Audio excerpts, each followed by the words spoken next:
Bledisloe Breakfast News. I'm Finn Lederman and I'm Honey for Winfrey.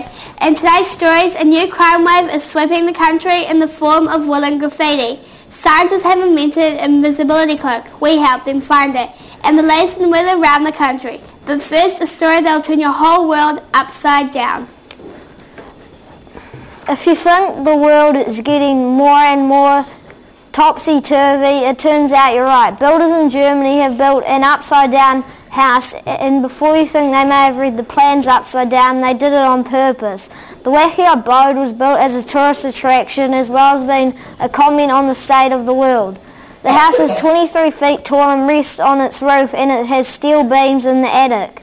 Inside the house there are beds screwed into the ceiling, upside-down wardrobes, an upside-down kitchen, and even an upturned bathroom, though it's not known if anyone has tried to have a bath in it or go to the toilet. Normally a house like this would take 3 weeks to build. This one took over 4 months because workers keep getting confused by the strange angles of the walls. Many tourists visiting the house complain of feeling sick and dizzy after just a few minutes inside. We now cross to our reporter Ocean on the spot, who is in the house. How are you feeling, Ocean, on the spot? Thanks, Finn Lederman. I'm here with the owners of the house, Javan Jumbled and Shakira Mixed Up. I'm feeling rather woozy, actually. So, what made you decide to build this upside-down house? Well, as you know, the world is spinning chaotic, out of control, crazy. That's why we thought a house to represent a topsy-turvy world would be a great way to show society the madness we are living in. What comment do you feel the house makes about the state of the world? Well, just as I said, crazy people, crazy world, why not a crazy house? We love it how people today spend their hard-earned dollars to come and view a house. It's just crazy. What are some of the challenges living in a house where the beds, bathrooms and kitchens are kind of on the ceiling?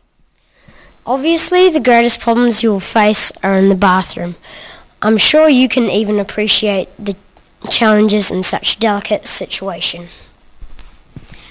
But there are plenty of people out there that have been raised by the bat colonies, so we adapt pretty fast. Have you two got plans for any further upside-down projects?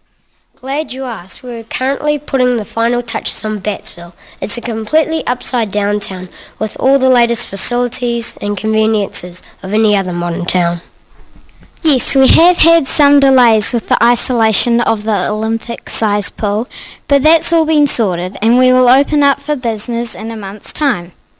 Thanks, Javan Jumbled and Shakira Mixed Up.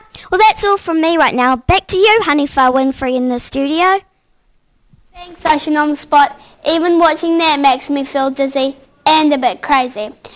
And now, a story that is truly out of sight. Look out, Harry Potter, the world of science is catching up to the world of magic.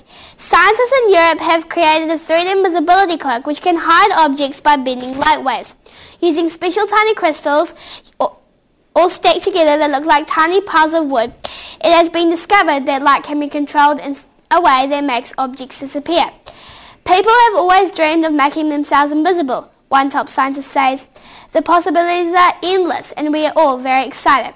However, since inventing the invisibility cloak, the scientists have been having trouble finding it. As soon as we put it down somewhere, it just disappears, the inventor of the cloak said. It appears they are having trouble finding other things too, like their lunch, which I think may be underneath the cloak. What will this invention actually be used for? Hoping to see the reasons behind the invisibility cloak, we go to our on-the-spot reporter Nicole Newsworthy with more on the story. Hello, I'm Nicole Newsworthy, and with me here is Professor Einstein Richter Scale and Professor von Werder Edison, two of the scientists behind the invisibility cloak. Hi Einstein and von Werder, and thanks for joining us today. What made you want to invent the invisibility cloak? The discovery of a new molecular proton-neutron element we discovered called invisibilism. It was the most spectacular discovery since electricity, and we have just returned from collecting the Nobel Peace Prize for Scientific Excellence. Can you show me how the invisibility cloak works? We would, Nicole, but we're having little trouble locating it at the present moment. I've seemed to have put it down in the lab somewhere. I know. The stuff room microwave is missing. That's where she'll be. What do you hope the cloak will be used for? That's obvious, isn't to synthesis to the calcite transmitters and neutralize the single molecular turbulence in the atmosphere. I couldn't have said it better myself. The question the whole world is waiting to get the answer to is, will the invisibility cloak be available to the public? Of course, it will for the low price of $99,999, and we will give a second free. And if you call today, beautiful set of steak knives. Wow, that makes things very clear. Thanks for joining us, and we're out of time. Over to you, Finn Letterman in the studio. Thanks, Nicole. And how's this for an interesting yarn? A new wave of graffiti crime is covering the country thanks to an underground gang known as the Midnight Knitters. These wall-waving criminals are covering tree branches and lampposts with small jerseys and scarves under the cover of darkness. Police say the knit activities of the gang are illegal because their woolly crimes are being done on public property without permission. The popularity of the woolen graffiti has grown and more public objects are being wrapped up every night, but the problem is growing. Police say and warn if that the Midnight Knitters aren't caught soon, every tree, lamppost and traffic light in the country will be warmly juiced against the cold.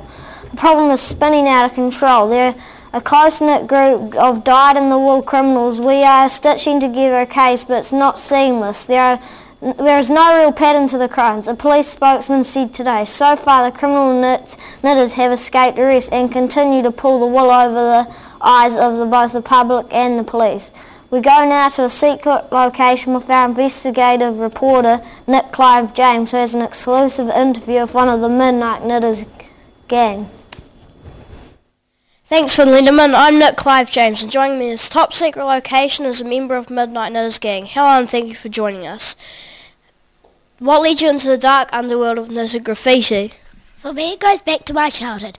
I lived on a sheep farm, but my parents only ever dressed me in significant polyesters.